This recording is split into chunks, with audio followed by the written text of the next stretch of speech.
Hello and thanks for joining School of the American Rifle. We're in the middle of a class, so this video is going to be pretty short. But some new tools arrived from my friend Al at Classified Defense. Pretty simplistic, but ingenious.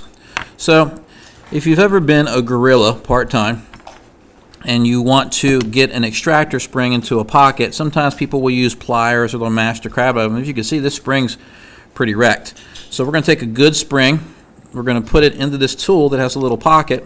It goes into just a 1/4-inch bit driver, and we're going to turn this thing clockwise when we put it in here, and in she goes. Look at that.